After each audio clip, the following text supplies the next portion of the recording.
हमें बताया गया था कि यहाँ लोग हिंदी नहीं सुनेंगे। राजेंद्र चौधरी जी ने भी कहा कि लोग पूछ रहे हैं ये कवि सम्मेलन होता क्या है। मैं एक छोटी सी बात कहता हूं, अंग्रेजी बच्चों को जरूर पढ़ाओ। अंग्रेजी आपके बच्चे को कार देगी, इसमें कोई दो राय नहीं है, लेकिन संस्कार हिंदी देगी, इसमें भी कोई दो राय नहीं है। संस्कार हिंदी के पास। मराठी के अंचल में आप हैं, मैं बड़ा हूं, अपने छोटे भाई बहनों में एक अनुरोध मैं और करूंगा, जब मराठी भाषा के अंचल में कोई कार्यक्रम हिंदी का करें तो एक मराठी के साहित्यकार को भी मंच पर बुलाकर बिठाएं। ये दोनों भाषाएं साथ बैठेंगी तो दोनों भाषाओं का मेल देश की जनता तक जाएगा और फिर कोई दूसरा स्वर सुनाई नहीं देगा देश को। ये एक ही स्वर सुनाई देगा कि भाषाओं में कभी झगड़े नहीं हुआ करते। बहुत बहुत धन्यवाद, आपने बहुत मन से कविताएं सुनी। स्वागत, बहुत बढ़िया। मुझे जिम्मेदारी सौंपी थी आलोक जी ने, मैंने चुनाव किया जो मुझे उचित लगा। अगर आपको ऐसा लगा हो कि मेरा चुनाव ठीक था, बहुत बहुत धन्यवाद आपका। बहुत बहुत सब तरह की रचनाएं पढ़ी गई, हास्य भी पढ़ा गया। मेरा छोटा भाई अशोक चारण जब पढ़ रहा था मुझे बहुत खुशी हो रही थी, इसलिए कि और तो और विधा के लोग हैं, मेरी विधा का वही अकेला था। और मेरा तभी मन कर रहा था कि मैं उठ के कहूं कि अभी कम सिन उम्र इसकी, अभी 6-7 फीट का है, हमारी उम्र में सबको कुतुब मीनार दिखेगा। मैं दुआएं देता हूं कि ओज का एक प्रखर स्वर देश में बने और मेरी विधा दिनकर की परंपरा जीवित रहे। आज विजय दिवस है। आज्ञा हो तो मैं भी छेड़ूं वीणा की झंकार व भय, आज्ञा हो तो मैं भी छेड़ूं वीणा की झंकार व भय, और समय से कह दूं झूमे गाए मेघ मल्हार व भय। मुझको मां शक्ति ने दी है प्राणों में हुंकार व भय, और विधाता ने सौंपी है अधरों को ललकार व भय। मैं तो मां वीणा पानी से केवल ज्ञान मांगता हूँ, जनगण मन की पीड़ा गाने का वरदान मांगता हूँ, जनगण मन की पीड़ा गाने का। थोड़ा सा वॉल्यूम और बढ़ा लें। माइक सिस्टम बहुत बढ़िया, साउंड सिस्टम बहुत बहुत बहुत बढ़िया है। हम बधाई देते हैं साउंड सिस्टम वालों को भी। मेरा थोड़ा सा गला इन दिनों खराब है, आप साउंड सिस्टम की भी प्रशंसा करता हूँ। देखिए इन्होंने हास्य रस पढ़ा, मैं इनके साथ रहता हूँ तो मुझ पर भी कुछ बुरा असर पड़ गया है। हास्य मेरी विधा नहीं है। मैंने कहीं सुना कि एक व्यवस्था क्या है देश की शिक्षा की, एनआरआई भी समझ ले और देश भी समझ ले। एक स्कूल का इंस्पेक्टर स्कूल में दौरा करने आया और क्लास में बच्चे को खड़ा करके पूछा, बताओ देश का प्रधानमंत्री कौन है? बच्चा बोला रामलाल। इंस्पेक्टर को गुस्सा आ गया, बोले इतना भी नहीं जानते, देश का प्रधानमंत्री कौन है? ये रामलाल कौन है? बोले मेरे पिताजी का नाम है, 5 साल से गायब है, माँ कह रही थी हो सकता है प्रधानमंत्री हो गए हो। बोले तुम्हारा स्कूल से नाम काटना पड़ेगा। बच्चा बोला काट ही नहीं सकते, मेरा नाम काट ही नहीं सकते, मैं यहाँ का विद्यार्थी हूं ही नहीं। मैं तो पड़ोस में भैंस चराने आया था, मास्टर जी ने कहा इंस्पेक्टर आ रहा है, बच्चे कम है, क्लास में बैठ जा, 5 रुपए मिलेंगे। भाई वाह, मेरा नाम काट ही नहीं सकते। इंस्पेक्टर को और गुस्सा आ गया, वो सीधा टीचर के पास गया। उसने कहा कि बच्चों को प्रधानमंत्री का नाम नहीं पता, वो बच्चे नकली। टीचर बोला किससे कह रहे हो? असली मैं भी नहीं हूं, असली मेरे पिताजी हैं। आज मुकदमे की तारीख थी, मुझसे कह गए थे इंस्पेक्टर आएगा तू चला जा। अब इंस्पेक्टर का और गुस्सा बढ़ा, वो प्रिंसिपल के कमरे में गया, सीधा प्रिंसिपल के कमरे में। उसने कहा ये विद्यार्थी नकली, टीचर नकली। प्रिंसिपल साहब बोले साहब असली मैं भी नहीं हूं, असली मेरा भाई है। अगली बात समझना और तालियां बजाएं तो ऐसी बजाना कि हास्य रस वालों के कुछ पोस्टर उखड़े, ताकि इनको ऐसा ना लगे कि हास्य ज्यादा जमा। बोले साहब असली मैं भी नहीं हूं, असली मेरे भाई हैं। आज कुछ काम निकल आया, मुझसे कह गए थे इंस्पेक्टर आएगा, 10,000 रुपए दे देना, चुपचाप दस्तखत करके चला जाएगा। तालियों की बात ये नहीं थी, तालियों की अगली बात है। समर्थन चाहता हूं, इंस्पेक्टर ने 10,000 रुपए जेब में रखे और बोला वो तो मैं हूं जो केवल 10,000 में मान रहा हूं, अगर असली इंस्पेक्टर आ जाता तो आ जाते तो तो सुनील जोगी गलतफहमी मत रहना कि हास रसीजम रात, पता नहीं क्या क्या कहे जा रहा है, शादी नहीं हुई, शादी नहीं हुई, शादी नहीं हुई। इस कवि सम्मेलन से शादी होने का नहीं होने का क्या लेना? ये सुनील जोगी की हो गई। अच्छा, अगर शादी इस जैसे की हो गई तो कोई इतना बड़ा काम तो है नहीं कि ये हो नहीं सकता था। एक शादीशुदा भगवान जी के दरबार में गया और जाके पूजा करने पे बैठ गया। भगवान जी खुश हुए, बोले एक मन्नत मांग। सुनील जोगी तुरंत बोला मुझको कुंवारा कर दो। भगवान जी की आंखों के डोरे लाल हो गए, बोले गधे, मैंने तुझे मन्नत मांगने के लिए कहा था, जन्नत मांगने के लिए नहीं कहा था।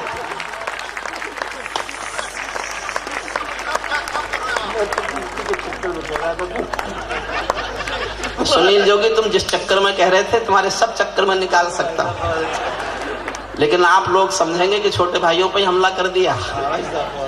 मुझे कोई चिंता नहीं है, मैंने शादी जानबूझ के नहीं की। मैं जानता हूं जिसकी शादी नहीं होती वो हिंदुस्तान में एक बार देश का प्रधानमंत्री और एक बार देश का राष्ट्रपति बनाया जाता है। ये छोटा सा काम है, सब कर लेते हैं इसको। मैं छोटी छोटी कविताएं सुनाता हूं आपको, समय सीमाएं मुझे मालूम है। और मेरा अनुरोध है पूरे सदन से, मेरा वीडियो सीडी आज यहाँ उपलब्ध है। जो मेरे बॉम्बे के डिस्ट्रीब्यूटर हैं वो यहाँ आए हुए, पीछे कुछ सीडीज हैं उनके पास, जो लेना चाहे ले लें। ये मेरी बची हुई जिंदगी की महत्वाकांक्षा है। मेरी जिंदगी में कोई महत्वाकांक्षा नहीं है, कोई राजनीतिक इच्छा नहीं है, केवल कुछ गरीब बच्चों के काम आ सकूं, इसके सिवा मेरा जीवन का कोई और उद्देश्य नहीं है। इसीलिए कविताएं पढ़ता हूँ, इसलिए पैसे कमाता हूँ। पीछे वीडियो सीडी है मेरी, उसमें मेरी कुछ नई कविताएं हैं, आपको मिल जाएंगी, बाद में ले सकते हैं। हम बहुत आभारी हैं पुलिस कमिश्नर साहब के, पूर्व कमिश्नर साहब त्यागी जी के, हमारे न्यायमूर्ति महोदय के, मेरे छोटे भाई राजेंद्र चौधरी के, बहुत बहुत सबके आभारी हैं। मेरा अनुरोध यह है कि मेरे कविता पाठ के बाद इस कार्यक्रम के लिए जिन लोगों ने मदद की है, जो लोग हमारे स्पॉन्सर्स हैं, जिन लोगों ने प्रायोजन किया है, जो प्रायोजक हैं, पुलिस कमिश्नर साहब के हाथों से उनका सम्मान होगा। इसलिए थोड़ी देर बैठे रहिएगा सब। मैं कविता सुनाता हूँ, एक सुनाऊंगा, दो सुनाऊंगा, तीन सुनाऊंगा, छोटी छोटी सुनाऊंगा, अलग अलग रंग की कविता। पहली एक कविता सुन लीजिए, उसके बाद एक ऐसी कविता सुनाऊंगा जो इन हास्यरस वालों के काम आएगी, और अंत में करूंगा अपनी करगिल के शहीदों के प्रति एक श्रद्धांजलि वाली कविता से, क्योंकि विजय दिवस से अच्छा दिन, मेरे छोटे भाई ने भी कहा, अशोक चारण ने। जो लोग बीच में घूम रहे हैं थोड़ी देर बैठ जाए। देखिए थोड़ा समय और बचा है, बस उसका हम उपयोग करना चाहते हैं। और फिर सबसे अच्छी कविता भोजन होती है, भोजन से अच्छी दुनिया में अभी कोई कविता नहीं लिखी गई, कुछ नहीं लिखी गई।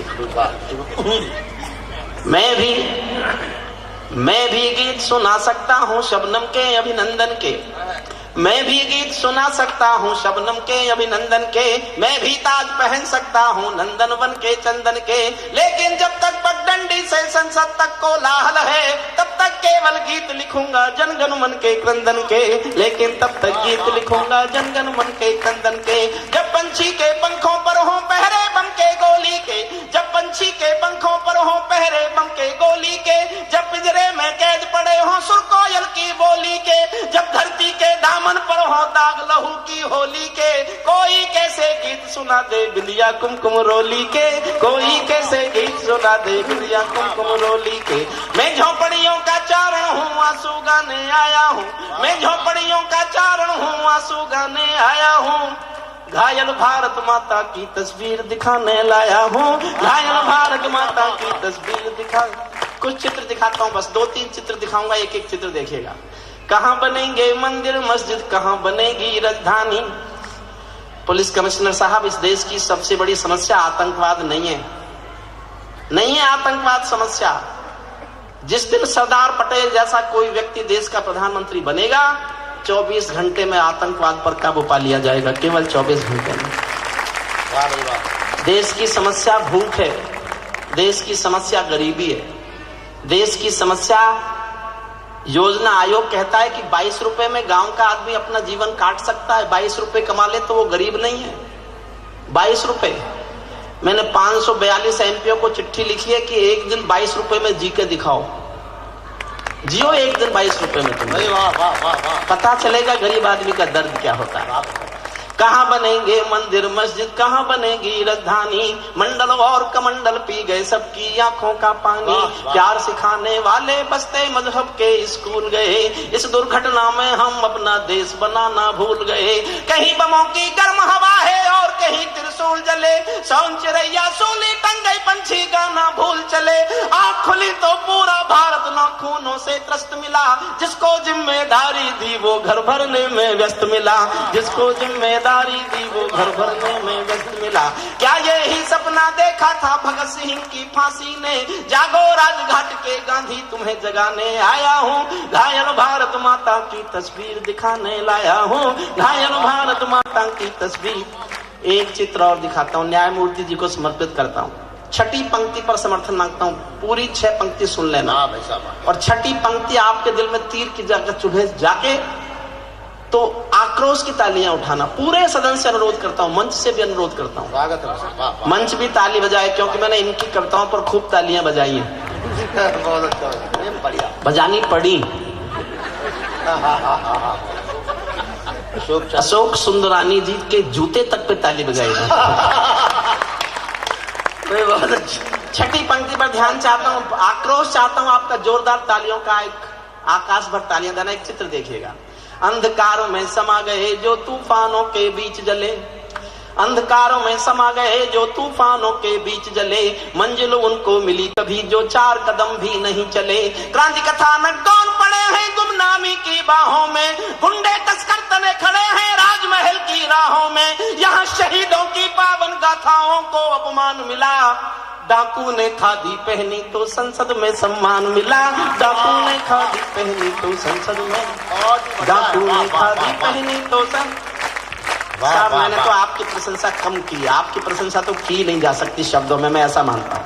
जितने अच्छे लोग आप सुन रहे हैं, मैं बॉम्बे 30 साल से आ रहा हूँ, लेकिन यहाँ ये लगता नहीं कि पहली बार कब सम्मेलन हो रहा है। आलोक अग्रवाल जी, इस परंपरा को जारी रखिएगा। अगर अपने बच्चों को आप चाहते हैं कि हिंदी से जुड़ें, हिंदी से प्यार करें, तो 1 साल में 1 बार इस परंपरा को बनाए रखिएगा। संपन्न लोग हैं, आपके लिए मुश्किल नहीं है। ज्यादा महंगे लगे तो कुछ सस्ते वाले भेज देंगे, लेकिन इस परंपरा को मत तोड़िएगा। हम ये निवेदन करके जाते हैं आपसे। अंधकारों में समा गए जो तू, मैं केवल अभी तो इनका प्रभाव नष्ट कर रहा हूं जो आप पे डाल गए। मैंने कहा था थोड़े थोड़े कम जमना, सारे जम गए, और इतने जम गए कि सोचा होगा आज भाई साहब को परेशानी पैदा कर दो।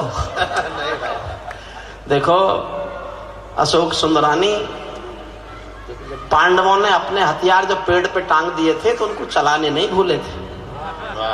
पेड़ जरूर हथियार पर थे, हथियार पेड़ पर जरूर थे, लेकिन चलाना नहीं भूले थे उनको, इसलिए मैं भी कुछ नहीं भूला उनको। डाकू ने खादी पहनी तो संसद में सम्मान मिला, राजनीति में लौह पुरुष जैसा सरदार नहीं मिलता, राजनीति में लौह पुरुष जैसा सरदार नहीं मिलता, लाल बहादुर जी जैसा कोई किरदार नहीं मिलता। अरे गहरे नथु खैरे तंत्री बनकर बैठे हैं, आपका हौसला देखना चाहता हूँ, कितना हौसला रखते हैं आप। अरे गहरे नथु खैरे तंत्री बनकर बैठे हैं, अरे गहरे नथु खैरे तंत्री बनकर बैठे हैं, जिनको जेलों में होना था मंत्री बनकर बैठे हैं, जिनको जेलों में होना था, बहुत बढ़िया, वाह वाह वाह, जिनको जेलों में होना था मंत्री बनकर बैठे हैं। मैंने देशद्रोहियों का अभिनंदन होते देखा है, भगत सिंह का रंग बसंती चोला रोते देखा है, लोकतंत्र का मंदिर भी लाचार बनाकर डाल दिया, कोई मछली बिकने का बाजार बनाकर डाल दिया।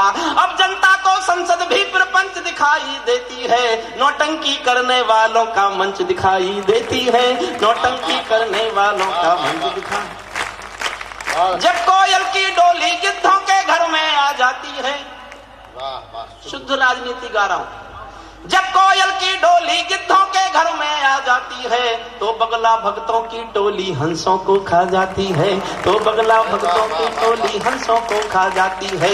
जब जब भी जय चंदों का अभिनंदन होने लगता है, तब तब सांपों के बंधन में चंदन रोने लगता है, तब तब सांपों के बंधन में चंदन।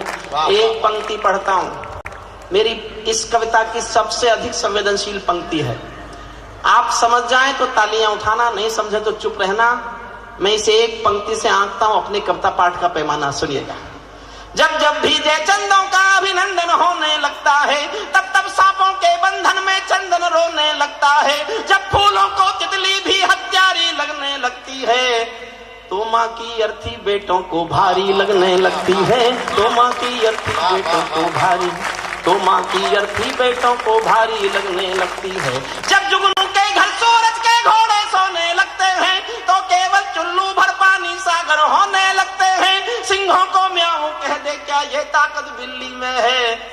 बिल्ली में क्या ताकत होती, कायरता दिल्ली में है। बिल्ली में क्या ताकत होती, कायरता दिल्ली में है। कहते हैं कि सच बोलो तो प्राण गंवाने पड़ते हैं, मैं भी सच्चाई गा गा कर शीश कटाने आया हूँ। घायल भारत माता की तस्वीर। इस कविता का अंतिम छंद पढ़ता हूँ, इस कविता का अंतिम छंद पढ़ रहा हूँ मैं।